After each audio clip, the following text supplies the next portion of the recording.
Stereo chemistry क्या होती है? केमिस्ट्री आप लोगों ने अभी बताया, किस केमिस्ट्री को कहते हैं स्टीरियो केमिस्ट्री?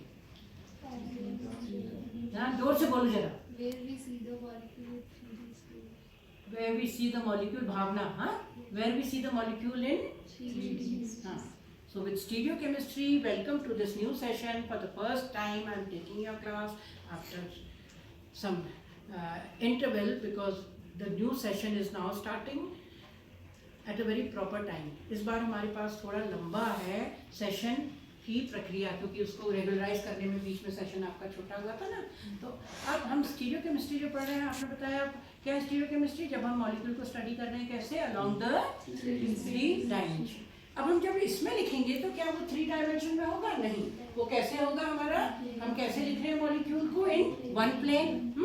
तो ये बहुत इंपॉर्टेंट है कि जब स्पेशल अरेंजमेंट हम स्टडी करते हैं कोई मॉलिक्यूल का, तो उस 3 डायमेंशंस के अलोंग करते हैं तो उसका क्या असर पड़ता है उस मॉलिक्यूल्स की प्रॉपर्टीज पे और उसके रिएक्शंस पे, क्योंकि यही तो कंट्रोलिंग फैक्टर है। इसी से तो हमें पता लगता है कि कौन सा फंक्शनल ग्रुप कैसे बिहेव करेगा। और अगर उसी एक फंक्शनल ग्रुप का ओरिएंटेशन स्पेस में अलग हो, मान लो कोई फंक्शनल ग्रुप आगे लगा हो, आपकी तरफ को लगा हो, या वही फंक्शनल ग्रुप पीछे लगा हो, या वही functional group left hand side लगा हो, या वही राइट हैंड फंक्शनल ग्रुप एक है राइट हैंड साइड में लगा हो, इसकी प्रॉपर्टीज में बिल्कुल फर्क आ जाता है। क्या आता है ये हम धीरे धीरे देखेंगे। पहले हम क्या कह जाएंगे इसके थोड़े इतिहास में, क्योंकि आज की स्थिति से वाकिफ होने से पहले ये जरूरी है कि ये वाली स्थिति जहाँ हम पहुँचे हैं, जो इतना हम सीख रहे हैं, उसके पीछे किन महान साइंटिस्ट का काम था। और साइंस तो क्या है, इंटरडिसिप्लिनरी, मतलब इसमें ये नहीं कि केमिस्ट ने ही काम करा। तो सबसे पहले जो इसकी शुरुआत हुई थी वो एक फिजिसिस्ट थे। फिजिसिस्ट क्या थे उनका, इफ आई रिमेम्बर करेक्टली, उनका नाम था क्रिश्चियन हाइजेंस। और इन्होंने 17वीं सदी में, इन द 17th सेंचुरी, इन्होंने क्या निकाली थी, क्या चीज खोजी थी? वो खोजी थी इन्होंने प्लेन पोलराइज्ड लाइट। ठीक है, मालूम है ना, सुना है इनका नाम? मामा, यू हर्ड दिस नेम? मोहित, आपने नाम सुना है? हाँ है, इनका नाम सुना है? अच्छा, प्लेन पोलराइज्ड लाइट सुना है ना। तो 17th century, he was a physicist, he was not a chemist. अब उसके बाद चीज़ें कैसे डेवलप हुई, उसके बाद जो है धीरे धीरे कार्ल शील ने, William Carl Scheele, I think that was his full name, William Carl Scheele. इन्होंने जो है, इन्होंने आगे काम करा तो इन्होंने देखा कि टार्टरिक एसिड, ऑर्गेनिक मॉलिक्यूल जो है वो एक मिक्सचर के फॉर्म में है। कैसा है? उनका नाम वैसे भी चर्चित है और चीज़ों में भी, मिक्सचर के फॉर्म में। मिक्सचर, टार्टरिक एसिड जो है वो क्या है? मिक्सचर है। फर्दर जो काम प्रोग्रेस हुआ, अब हम 18th 19th सेंचुरी में आ जाते हैं। धीरे धीरे जब इनका काम आगे प्रोग्रेस हुआ इसमें, तो ये देखा गया कि बायट ने ये निकाला कि टार्टरिक एसिड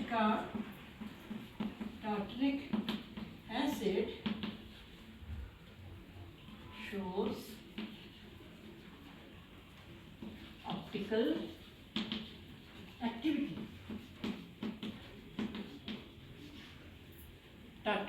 ऑप्टिकल एक्टिविटी दिखा रहा। ऑप्टिकल एक्टिविटी मतलब जो प्लेन पोलराइज लाइट है वो इस मॉलिक्यूल के थ्रू पास हुई तो उसका बिहेवियर चेंज हो गया।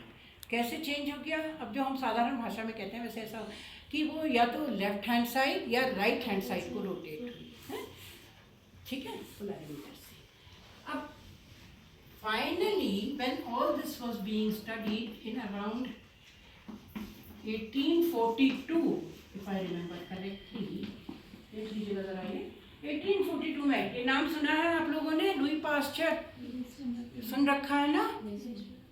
Louis Pasteur. इन्होंने क्या किया, इन्होंने देखा, स्टडी करा टार्टरिक एसिड को। और टार्टरिक एसिड को स्टडी करने में इन्होंने ये देखा कि टार्टरिक एसिड के जो क्रिस्टल्स होते हैं ना, वो कुछ इस तरह होते हैं कि कुछ क्रिस्टल का शेप जो है वो उनको अलग लगा बाकी क्रिस्टल से। आप सोचिए क्रिस्टल इतने छोटे, तो तो इन्होंने इतना टीडियस काम करा, इतना टीडियस मतलब टाइम कंज्यूमिंग काम करा कि इन्होंने लेंस के नीचे देख करके फोर्सेप से वो दोनों जो शेप इनको अलग अलग दिख रहे थे ना, उनको अलग अलग करते चले गए, अलग अलग करते चले गए। और उसके बाद इनको एक शेप के एक तरफ मिल गए, एक शेप के एक तरफ। और इन्हें देखा ये कुछ इस तरह थे जैसे हमारे जैसे दो हाथ होते हैं ना, दिखते तो एक जैसे हैं, लेकिन आप एक हाथ को दूसरे के ऊपर स्लाइड करो तो वो एक दूसरे को, यहाँ छोटी उंगली के ऊपर क्या आ जाता है हमारा अंगूठा, तो दिखने में तो एक जैसे हैं लेकिन सुपर इम्पोजेबल नहीं है। यहाँ से नाम आया कायरल या हैंडेडनेस, हाथ से है, कायरलिटी है। जैसे हम दाएं हाथ का दस्ताना बाएं में नहीं पहन सकते हैं, अंगूठे और छोटी, ये उंगलियां हमारी अलग अलग है ना, दिखने में हाथ हमारे एक जैसे हैं, दोनों हाथ की उंगलियां एक जैसे हैं, लेकिन सुपर इम्पोजेबल नहीं है, एक दूसरे के ऊपर ढांप। ऐसे करने में तो एक ठीक है, लेकिन जब हम ऐसे करते हैं तो do not cover each other. तो उन्होंने यही चीज़ देखी कि इसका तो बिहेवियर ऐसा हो रहा है, लग रहा है ये और ये मिरर इमेज है, और है वही कंपाउंड, क्या कंपाउंड, टार्टरिक एसिड। तो इन्होंने अब तक खोज हो चुकी थी ना, देखिए प्लेन पोलराइज लाइट की हो चुकी थी, टार्टरिक एसिड की हो चुकी थी, ये पता लग गया था कि tartaric acid optical activity show करता है।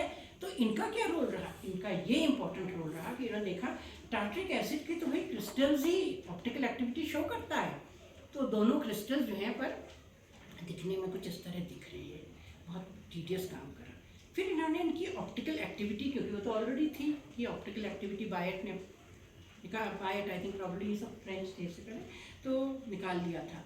तो उन्होंने एक किस्म के क्रिस्टल्स को ऑब्जर्व करा, उनकी ऑप्टिकल एक्टिविटी जब ली, फिर दूसरे की ली। मान लीजिए एक की +x थी, +x डिग्रीज, इस तरह रोटेट करा, मान लो एक ने +x क्लॉकवाइज, तो दूसरे सेट क्रिस्टल्स की ऑप्टिकल एक्टिविटी ली गई जब है प्लेन पोलराइज लाइट से, तो वो दूसरे -x, उसका जो था वैल्यू डायमेंशन तो वो थे, लेकिन डायरेक्शन क्या था, ऑपोजिट था, दिखने में एक जैसे।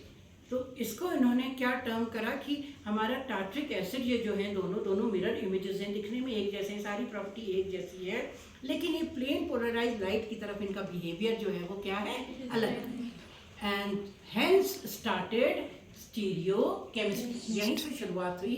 दिखने में अलग अलग हैं, डायमेंशंस कैसे दिखने में अलग अलग, क्योंकि इनका 3, और इससे पहले जो, अब इससे के मतलब जो निकला था इससे पहले, आपको अगर ध्यान होगा, जब ये वर्क यहाँ पर प्रोग्रेस कर गया, तो आप लोगों ने अच्छा लेवल और वॉन्टाफ का नाम सुना है, सुन रखा ना वॉन्टाफ है, क्या निकाला इन लोगों ने, है टेट्राहेड्रल स्ट्रक्चर ना, कार्बन जो है प्लेनर नहीं है, कैसा है, टेट्राहेड्रल है, ऐसा प्लेनर नहीं है, कैसा है, टेट्राहेड्रल है इसकी ज्योमेट्री। तो जब इन्होंने ये खोजा तो इनको कहा गया फादर, इसीलिए इनको कहते हैं rightly father of stereo chemistry.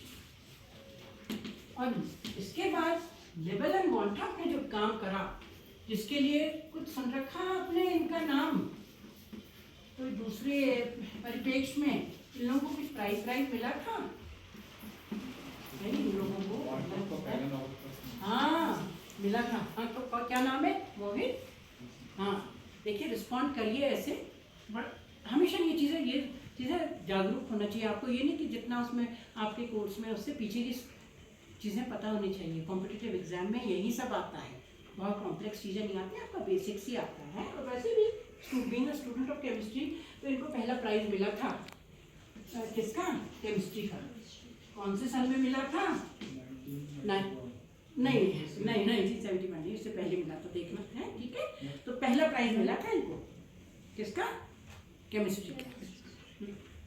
और अब इसका क्या असर पड़ा, क्यों मिला ये प्राइज, क्योंकि इसके ही वजह से हमारी स्टीरियो केमिस्ट्री आगे बढ़ी। उन्होंने बता दिया था कि 3 डायमेंशनल अरेंजमेंट अलग है, लुई पास्टर ये तो यहाँ तक निकाला था।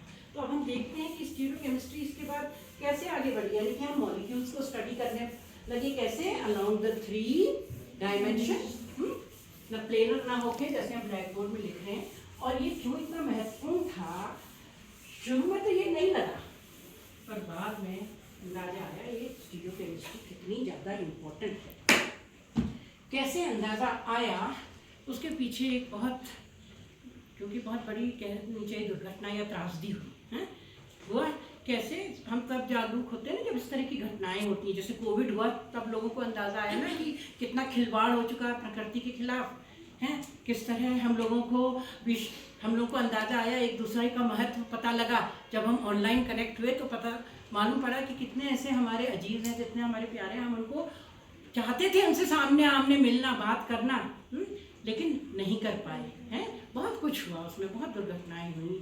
दुर्घटनाएं क्या कहनी चाहिए, जो अफेक्ट पड़ा उसका। तो यही हुआ था उस समय में। It was around in the 1950s। एक दवा थी, नाम सुन रखा होगा, थैलिडोमाइड। नाम सुना है थैलिडोमाइड? नहीं सुना है तो ये जैसा मैं कह रही हूँ ना इतिहास पीछे का, थैलिडोमाइड नहीं तो मैं तो स्ट्रेट अवे शुरू कर देती। थैलिडोमाइड जो है ये दी जाती थी लेडीज़ को for their respective problems, specially when they were carrying. तो उस समय में ये नोजिया प्रिवेंट करने के लिए दी जाती थी। तो ठीक है, ऑल ओवर, खासकर यूरोप वगैरह वहाँ की सिटीज़ में जहाँ ज़्यादा कॉन्शियसनेस थी और ज़्यादा अवेयरनेस, तो ये देखा गया कि उस दौरान जो बच्चे पैदा हुए, वो बच्चे जो थे वो किसी न किसी रूप में विकलांग, मेंटली या फिजिकली चैलेंज्ड। और तो ये स्टडी तो बाद में हुई। ये देखा गया कि उस दौरान बहुत जगह ऐसे, जब ये पूरी रिसर्च करी गई तो कॉमन फीचर क्या है उनके बीच में देखने के लिए, तब पता थोड़ी था शुरू में।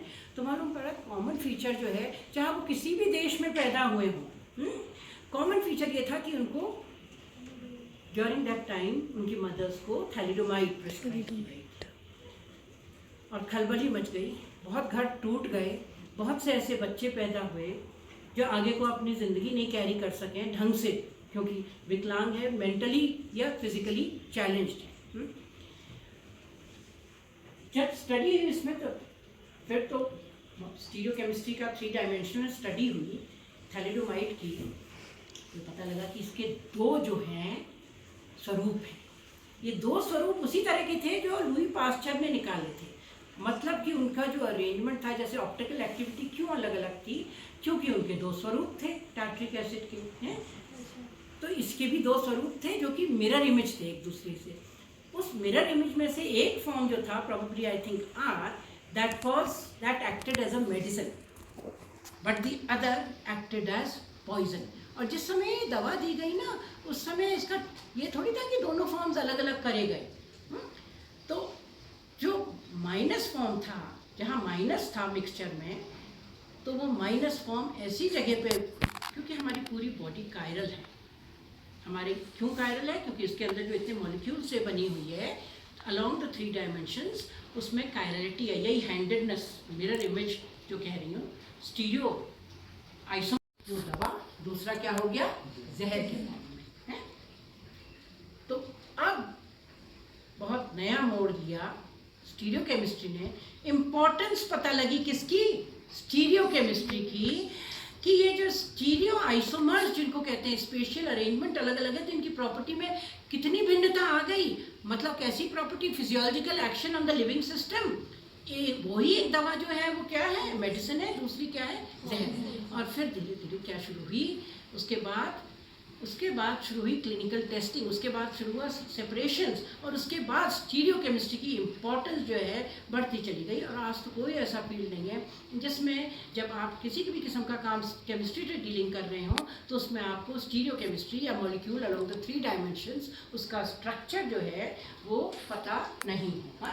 वो ज़रूरी होता है, तभी आप उसकी प्रॉपर्टीज़ को आगे और उसके रिएक्शंस को वो किस तरह रिएक्ट करेगा वो स्टडी कर सकते हैं।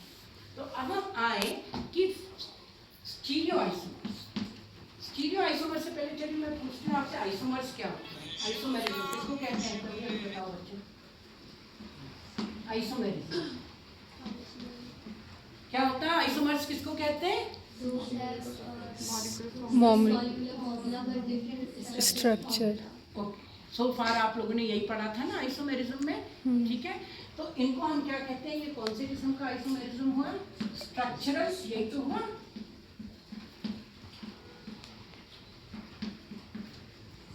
Structural isomerism. या आप अभी तक पढ़ चुके हैं ना, या तो उनका फंक्शनल ग्रुप मॉलिक्यूलर फॉर्मूला एक होगा, फंक्शनल ग्रुप अलग अलग होगा। कोई बता सकते हैं ऐसा मॉलिक्यूल? हाँ जल्दी से बताओ, जल्दी। मॉलिक्यूलर फॉर्मूला एक और फंक्शनल ग्रुप अलग पढ़ चुके हो बच्चों तुम लोग? हैं? हाँ, डाइथाइल ईथर और अच्छा diethyl ether CH3CH3O, alcohol C2H5OH। Very good. What's your name? क्या नाम? चित्र। हाँ, चित्रा अधिकारी। हाँ ठीक है, ठीक है ना।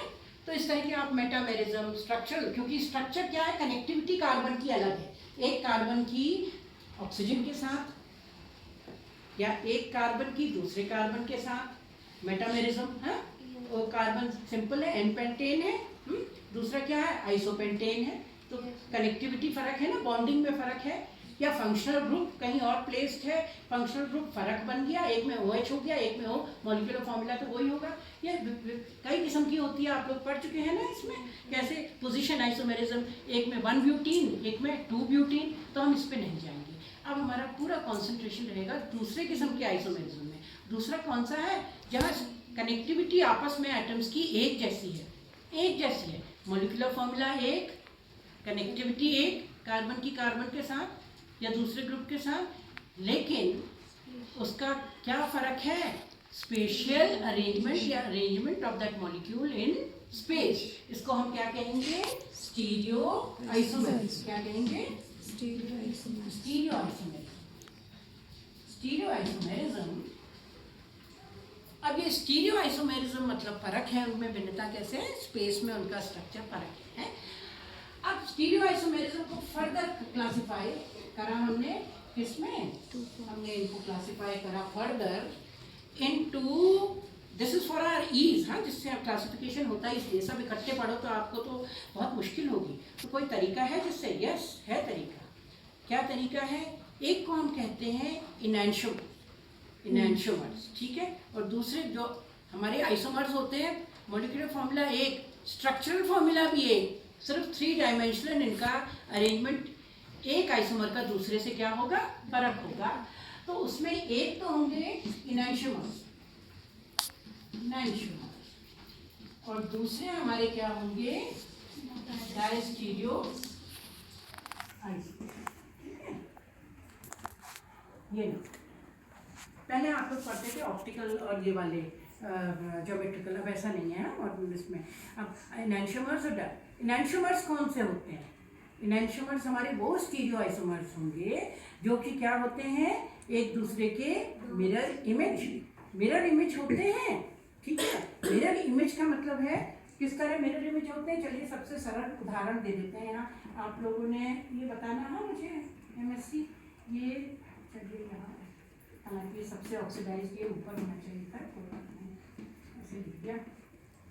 ये क्या है, कार्बन देख रहे हैं, 4 अलग अलग ग्रुप से लगा है, ठीक है। क्या कंपाउंड है, जल्दी से बताओ क्या कंपाउंड है, ये पढ़ रखा है बच्चों तुम लोगों ने, उसमें लैक्टिक एसिड। क्या है, सबसे सिंपल, हाँ लैक्टिक एसिड। अब इसकी एक मिरर इमेज होगी कि नहीं होगी, है? इसकी एक यहाँ, चलिए मिरर इमेज बना देते हैं हम। देखिए प्लेनर लिख रहे हैं, हाँ, ये हो गया OH, ये COH और ये H की मिरर इमेज है ना इसकी। क्या है ये, इनैंशियोमर्स मिरर इमेज। मिरर इमेज तो बहुतों की होती है, तो इनमें क्या खासियत है, हर एक होगा तो उसकी तो कोई ना कोई मिरर इमेज होगी। खासियत ये है, इस पूरे को पकड़ के आप इसके ऊपर ऐसी खिसका दो, सरल भाषा में बता रही हूँ मैं, ऐसे करके आप इसको शिफ्ट करो तो आप देखेंगे, देखिए इसके ऊपर तो ये आया, COH के ऊपर C है, लेकिन ये OH कहाँ है, इधर इसके ऊपर। तो क्या एक दूसरे को इन्होंने सुपर अपोज करा, ढका नहीं ना।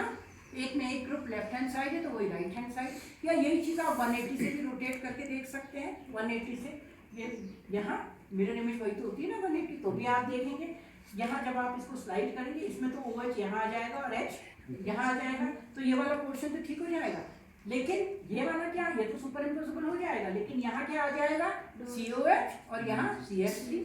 फिर से वही बात होगी कि ये दोनों एक दूसरे को सुपर इम्पोज नहीं करेंगे।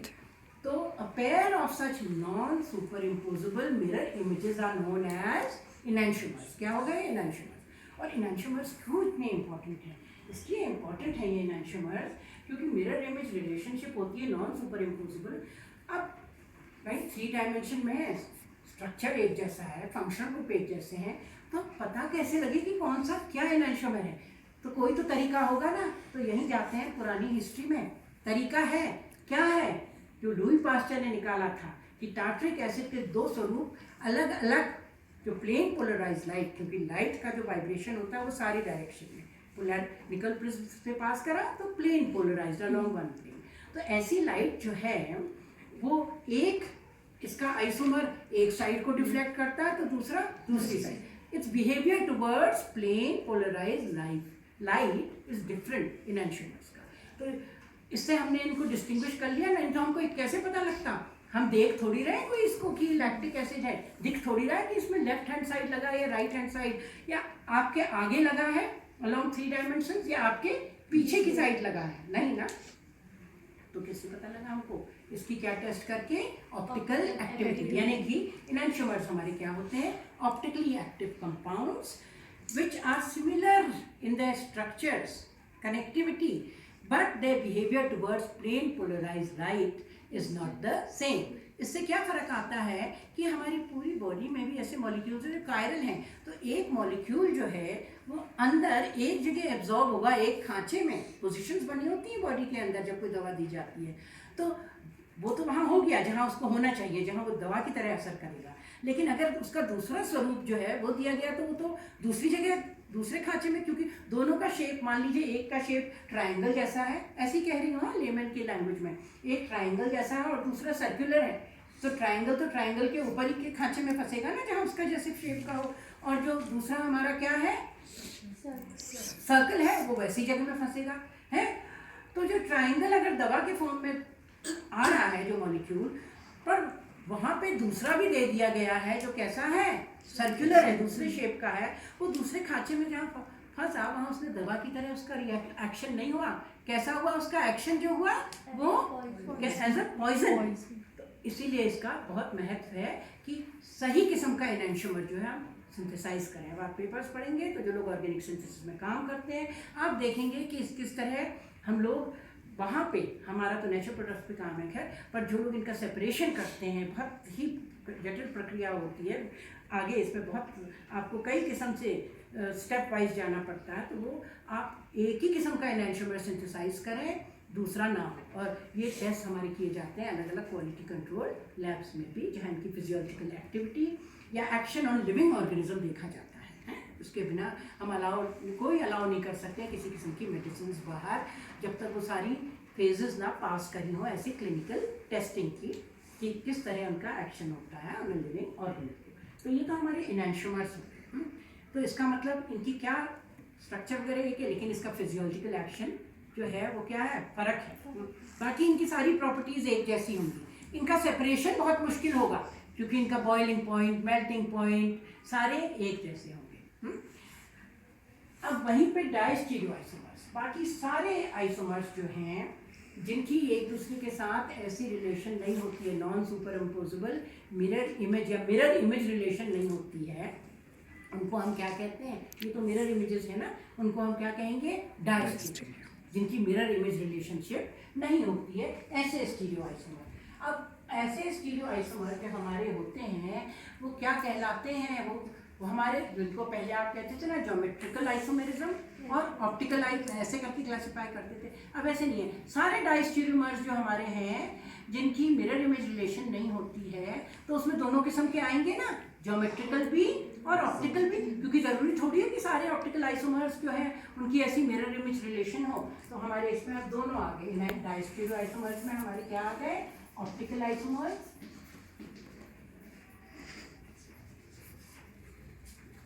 and geometry.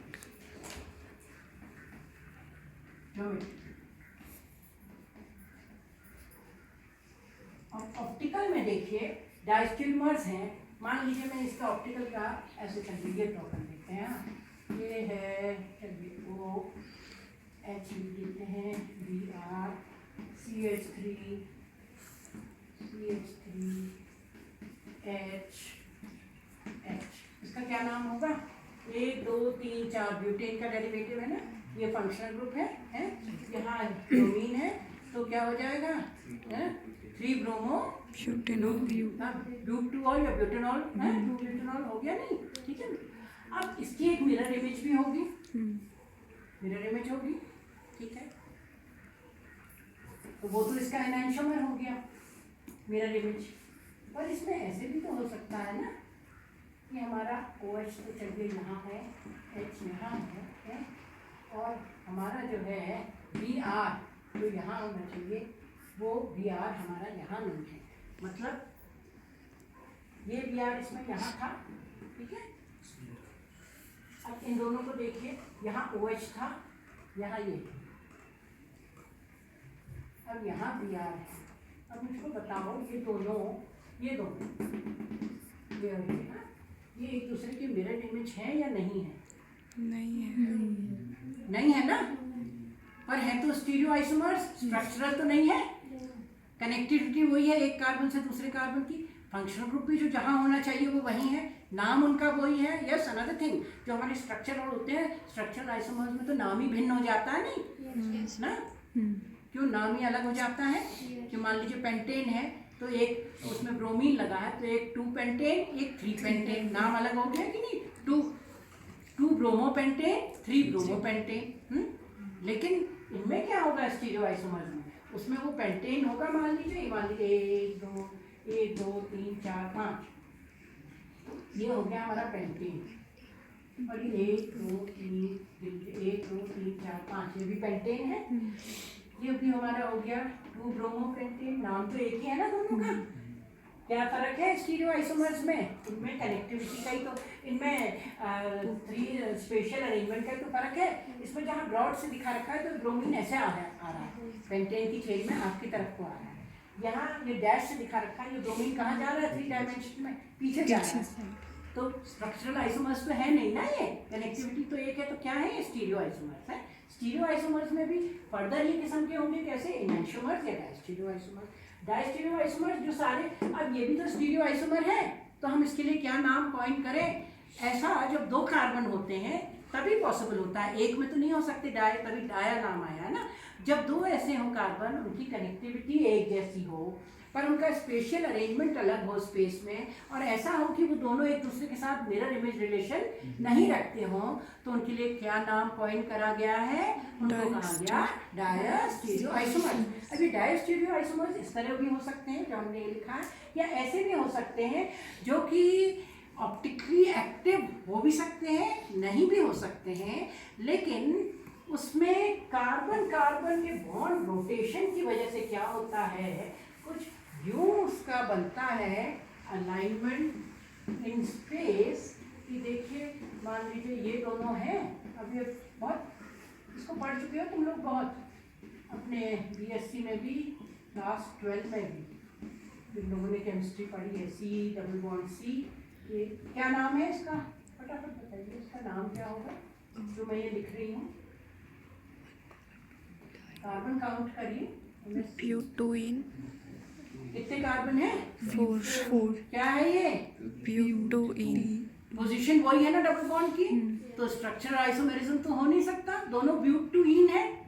क्या फर्क है, अरेंजमेंट ऑफ एटम्स और ग्रुप्स इन स्पेस। एक में कहाँ लगे हुए हैं, एक में ये दोनों एक साइड लगे हैं, एक में ये CH3 ऑपोजिट, यानी कि एक को आप अभी तक सिंपल भाषा में जो कहते थे, एक को सिस और एक को ट्रांस, यही कहते थे। अब हम EZ करके भी पढ़ा होगा, वैसे पढ़ेंगे आगे इसमें जो थोड़ा बताएंगे। तो अब देखिए ये भी क्या है, इनकी मिरर इमेज रिलेशन तो नहीं है, तो क्या हुए डायस्टीरियो आइसोमर्स। डायस्टीरियो आइसोमर्स में भी क्या हुए ज्योमेट्रिक, समझ गए। अब जब हम ये पढ़ रहे हैं स्टीरियो आइसोमेरिज्म, मैंने ऐसे क्लासिफिकेशन पहले आपको बताया, अब मैं थोड़ा सा इसमें और आगे जाऊंगी। ऐसे कि स्टीरियो आइसोमर्स यही वाले नहीं होते एनांशोमर्स, स्टीरियो आइसोमर ऐसे वाले आइसोमर्स भी होते हैं जिनको हम कहते हैं कन्फर्मेशनल, यानी कि हम थोड़ा सा और रिफाइनिंग करें इसकी। कैसे रिफाइनिंग करें, जहाँ मैंने स्टीरियो आइसोमर्स लिखा है ऐसे डिवाइड करके, तो मैं क्या लिखूँ वहाँ पहले कि एक किस्म के होते हैं कन्फर्मेशनल और एक होते हैं कन्फिगरेशनल। कुछ समझे इससे, कन्फर्मेशनल नाम सब रखा आप लोगों ने, कन्फर्मेशनल और कन्फिगरेशनल। क्या होते हैं कन्फर्मेशनल आइसोमर्स, बताइए। यस, CONFIRM नहीं होता है, वो कंफर्म करना नहीं होता है कि आपने कुछ जॉब करा उसमें आप कंफर्म हो गए या आपके इतने मार्क्स हैं वो कंफर्म हो गए। It is CONFORM, conformational isomer.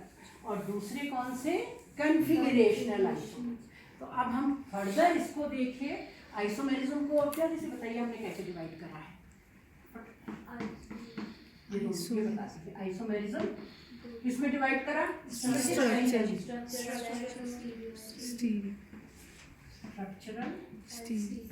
Structural, ठीक है, बेसिक, हाँ। और दूसरा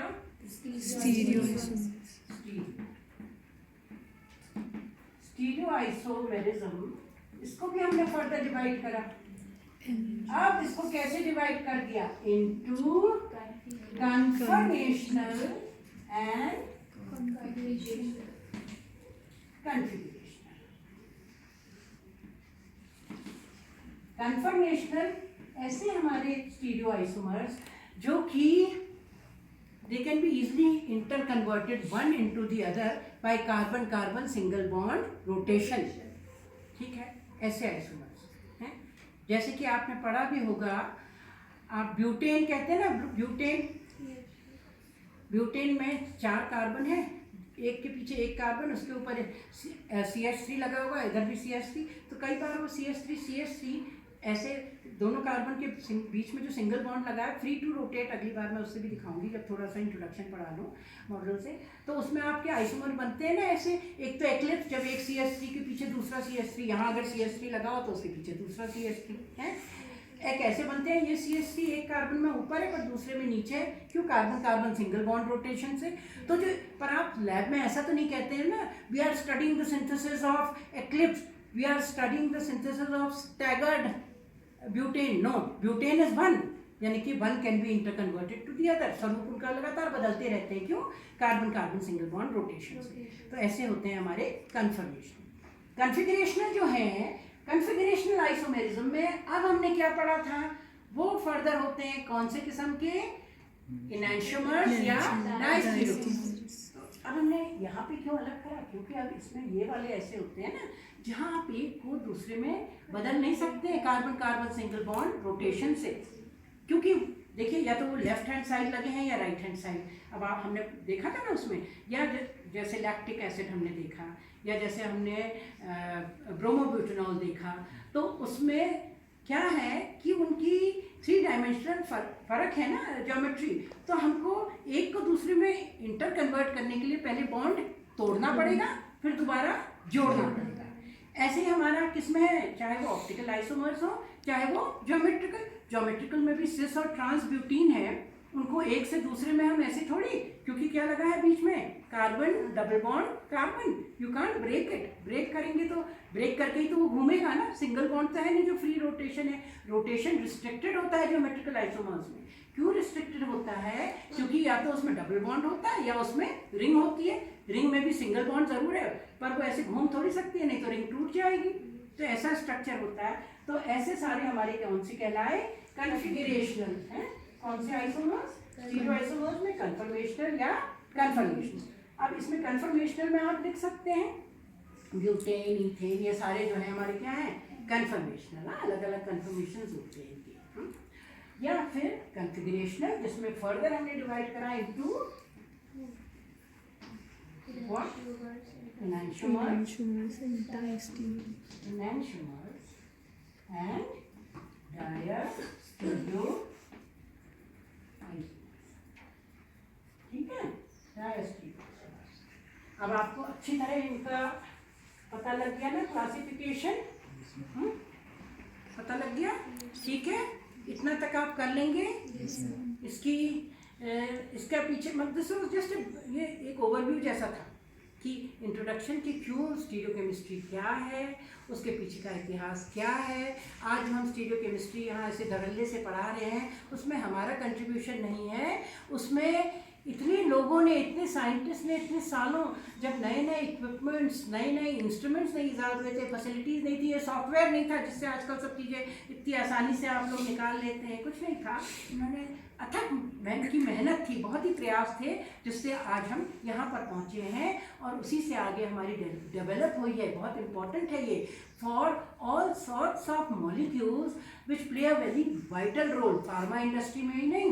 देखिए आप पेस्टिसाइड, इंसेक्टिसाइड्स, कितनी ऐसे हाउस होल्ड प्रोडक्ट्स यूज़ करते हैं ना, जिनकी अच्छी एक्टिविटी होती है वेलनेस के लिए, जिससे समाज आगे बेहतरी के लिए बढ़े। कोई भी इंसान रहना चाहता है तो अच्छे फॉर्म में ही रहना चाहता है ना, बीमारी नहीं हो, दुख नहीं हो, तकलीफ नहीं हो, और हमारे जो फूल पौधे हो वो अच्छी तरह विकसित हो, हमारी क्रॉप्स जो है वो अच्छी तरह हो, हैं हमारी क्रॉप्स जैसे पॉपुलेशन बढ़ रही हो उसी तरह हमारे क्रॉप्स भी उतने ही, प्रोडक्शन भी उतना हो। तो एग्रीकल्चर से लेके हमारे मेडिसिन में, सब में ये अलग अलग फॉर्म में कंपाउंड यूज़ क्या करते हैं, तभी तो केमिस्ट्री इंपॉर्टेंट है।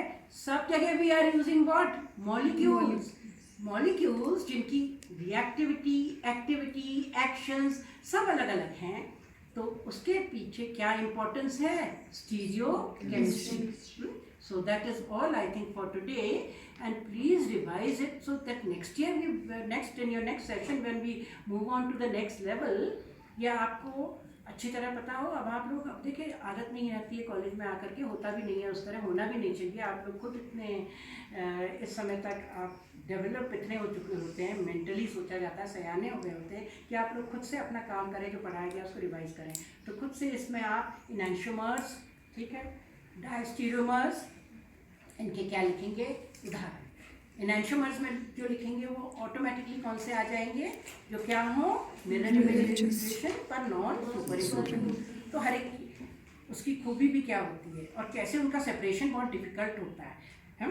और वहीं पे डायस्टीरियोआइसोमर्स, उनका क्या फ़ायदा है, उनका ये फ़ायदा है कि उनकी तो सारी प्रॉपर्टीज़ फ़र्क ही होती है, क्योंकि वो मिरर इमेज रिलेशन नहीं होता ना इनमें, तो उनके उससे ये आसानी है कि if we are synthesizing a pair of diastereomers, तो उनको सेपरेट करना क्या हो जाएगा, बहुत सरल, क्योंकि इनका मेल्टिंग पॉइंट, बॉइलिंग पॉइंट, ये सब क्या होते हैं, अलग होते हैं। तो इनके सेपरेशन टेक्निक्स में एक टेक्निक बहुत इंपॉर्टेंट ये भी है कि हम इनैंशियोमर्स का जब सेपरेशन करते हैं, हम सिलेक्शन करते हैं, सिंथेसाइज करते हैं, तो अगर हम सिंथेसाइज मिक्सचर हमारा हुआ है तो वैसे तो हम स्टीरियो सिलेक्शन करते हैं कि एक किस्म का ज़्यादा हो, दूसरा कम हो। ऐसी दवाइयाँ सब जगह काम आती है, स्टीरियो सिलेक्शन होता है उनका, कि एक दवाई जो होती है उसका बेहतरीन एक्शन होता है, वही फॉर्मुलेशन जो है यूज, उसी फॉर्मुलेशन पे बेस्ड दवाइयाँ बनती हैं, जिसका एक्शन बेटर हो आउट ऑफ दीज इनैंशियोमर्स, जिसका नुकसान ना हो, विपरीत ना हो जिसका एक्शन है। और वहीं पे डायस्टीरियोमर्स में अगर हम इनको कन्वर्ट करते हैं इनैंशियोमर्स में, इसीलिए कॉलम क्रोमेटोग्राफी जब करी जाती है ना, उसमें यही यूज़ करा जाता है, कायरल कॉलम, तो उसके ऊपर आप एब्जॉर्ब कराएंगे, इसका एब्जॉर्ब करवाएंगे, उसके थ्रू रन करवाएंगे तो सेपरेट हो जाएगा। कैसे, मतलब हम उसको किस में कन्वर्ट करेंगे, कायरल को, अब जो हमारा इनैंशियोमर था इसको डायस्टीरियोमर का कन्वर्ट कर देंगे। मान लीजिए एक एसिड है और दूसरा हमारा इनैंशियोमर जो है, एक हमारा जो इनैंशियोमर है वो बेस है, मान लीजिए नेचर में बेसिक है, तो हम एक मान लीजिए B+ है, दूसरा क्या है B-, इनैंशियोमर है ना, तो यही तो फर्क होगा, उसमें रोटेशन में है B+ और B-। और हमने उसके सेपरेशन के लिए बेस कहा ना मैंने, हमने एसिड लिया, अब एसिड उसके साथ रिएक्ट करेगा, एसिड जो लिया हमने वो प्योर लिया, यानी कि हमने कैसा प्योर लिया, हमने या तो A+ ही लिया या A- ही लिया। अब ये रिएक्ट करेंगे तो सॉल्ट बनाएंगे, तो एक बनेगा, B+ के साथ क्या बनेगा, A+ रिएक्ट कर रहा है तो सॉल्ट बनेगा A+, B+, ये बन जाएगा। और ये वाला जो B- है उसके साथ क्या बनेगा, B- और A+, तो ऊपर का हिस्सा, एक वाला हिस्सा तो उसका मिरर इमेज होगा, ठीक है, जो यहाँ पे है देखिए ये B+ है, ये B- है, पर ऊपर क्या लगा है दोनों में, इधर लगा है A+ और इधर भी लगा है A+, वो तो मिरर इमेज नहीं होगा, तो बन गए ना दो, कैसे सॉल्ट बन गए, डायस्टीरियोमेरिक बन गए। बस अब इनका हम क्या कर लेंगे, सेपरेशन, क्योंकि इनका मेल्टिंग पॉइंट, बॉइलिंग पॉइंट ये एक दूसरे से क्या होगा, भिन्न होगा। मान लीजिए अगर ये सॉलिड है या इनकी सॉल्युबिलिटी अलग होगी, तो हम क्या यूज़ करेंगे, उसके लिए हम या तो फ्रैक्शनली इनको सेपरेट करेंगे, फ्रैक्शनल क्रिस्टलाइजेशन करेंगे, या क्या कर सकते हैं, इसका फ्रैक्शनल लिक्विड होगा तो fractional distillation. We are following कि क्यों इम्पोर्टेंट है स्टीरियो केमिस्ट्री, आ रहा है समझ में MSc? थोड़ा सा ऐसे इंटरेस्ट जनरेट करके और इसके इम्प्लीकेशंस क्या होते हैं, इट हैज़ सोशल रेलिवेंस, क्योंकि ये सब किसके काम आते हैं, सोसाइटी की वेलबींग के लिए, चाहे किसी भी फील्ड में हो, सोसाइटी की वेलबींग के लिए काम आते हैं।